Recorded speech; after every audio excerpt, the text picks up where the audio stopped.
Olá a todos, eu sou o Marcos Aurélio do canal Princípio e Fim, e em parceria com a comunidade Bnei Israel aqui do Recife, nós estamos iniciando mais uma série de estudos com o tema Questionamentos, onde nós vamos fazer pequenos questionamentos para que você possa refletir sobre o conhecimento geral acerca das Escrituras, acerca da Bíblia. E hoje nós vamos dar início ao segundo estudo, onde nós vamos falar justamente sobre o que é a Palavra de Deus. Qual era a concepção no primeiro século do que era a palavra de Deus. Então, nós não podemos analisar os ensinamentos sobre as Escrituras com a nossa mentalidade do século XXI. A gente tem que entender o que se pensava, os autores da Bíblia, o que eles pensavam quando eles escreveram determinadas ações, determinadas palavras, inspiradas, logicamente, pela palavra do Eterno, pelo seu mover, seu espírito. E no livro de João, no capítulo 1, versículo 1, ele escreveu o seguinte: no princípio era o Verbo, e o Verbo estava com Deus, e o Verbo era Deus. Então essa palavra verbo aqui, vocês podem observar, é a palavra grega que quer dizer justamente logos. Essa palavra logos não fica só restrita a o que está sendo escrito, o que está sendo falado. Mas veja, a palavra logos, segundo o dicionário Strong's, é uma palavra como uma personificação de uma ideia, uma declaração ou um discurso. Ou seja, quando alguém está emitindo, está dizendo o que ela é. Então assim foram criadas todas as coisas.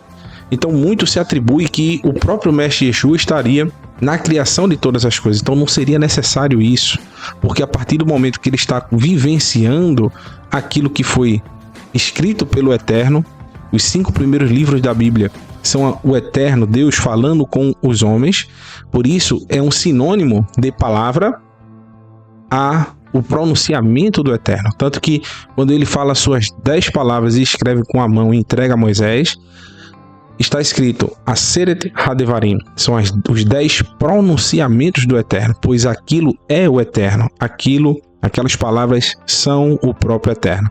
Por isso que Yeshua, no Sermão do Monte, ele escreve, Jesus, ele diz que a palavra do homem deve ser sim ou não. Então, quando nós falamos algo, tudo que nós falamos é exatamente expressa o que nós somos. Pelo menos assim deveria ser, né? Porque a mentira, ela distorce literalmente esse entendimento. Logo, no capítulo 1 ainda, no versículo 14, João, ele diz o seguinte, que o Messias Yeshua, o Messias Jesus, ele literalmente ele se transformou na palavra de Deus que se fez carne. Olha o que diz no versículo 14, que coisa impressionante. E o verbo, esse davar, né, essa logos, se fez carne e habitou entre nós. E vimos a sua glória, como a glória do unigênito do Pai, cheio de graça e de verdade. Então, quando eu falo que nós não podemos analisar esses ensinos com a ótica do século XXI e trazer as nossas próprias interpretações, é porque quando o autor escreveu essas palavras, ele não estava falando de si mesmo, ele estava falando de um conhecimento geral que havia na época. Porque estava escrito no livro do profeta Baruch, que é um livro apócrifo que não foi colocado no canon das igrejas católicas e protestantes e também do judaísmo. Ele é considerado um livro não inspirado, porém, se a gente analisar o livro, era um livro que já era do conhecimento geral naquela época, é um livro que traz relatos impressionantes, tanto que inspirou o escritor João para falar sobre o Messias acerca dessa profecia. É um link direto a essa profecia. Olha o que está escrito em Baruch, ele era escriba de Jeremias, do profeta Jeremias, no capítulo 3, versículo 36 e 37, diz: Ele, o nosso Deus, com ele nenhum outro se compara. Conhece a fundo os caminhos que conduzem à sabedoria, galardoando com ela a Jacó, seu servo, e Israel, seu favorecido. Quem é ela? Quem é essa sabedoria? A sabedoria que está galardoando Jacó e Israel. Foi então que essa sabedoria, apareceu sobre a terra, onde permanece entre os homens. Agora, quem é essa sabedoria que apareceu, está permanecendo, está caminhando entre os homens? ela apareceu sobre a terra. Ela é o livro dos mandamentos divinos e a lei que subsiste para todo sempre. Todos aqueles que a seguem adquirirão a vida, e os que a abandonarem morrerão. E um sinônimo de lei, meus irmãos, está no homem segundo o coração do Eterno, que é o rei Davi. Então temos uma imagem aqui de uma família caminhando por uma via que leva à vida. Olha o que está escrito no Salmo 119, versículo 9. O que é o sinônimo da palavra de Deus? A palavra de Deus é o sinônimo de várias coisas que nós vamos ver no Novo Testamento, que são relacionadas justamente à verdade, à vida, a caminho. Observe o que está escrito. Com que purificará o jovem o seu caminho? Observando conforme a tua palavra. Então, aqui a palavra ela vai ter o sinônimo de caminho. No versículo 10 diz o seguinte: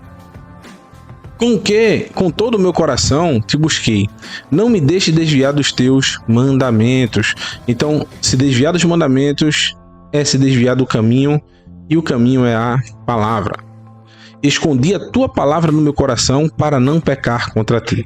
Então, como nós não vamos pecar contra Deus? Guardando a palavra de Deus, que são os seus mandamentos, no nosso coração. E no versículo 142, outro sinônimo de palavra: a tua justiça é uma justiça eterna, e a tua lei é a verdade. Então, a lei de Deus é a sua palavra, são os seus mandamentos, é a verdade, é o caminho, é vida também, é justiça.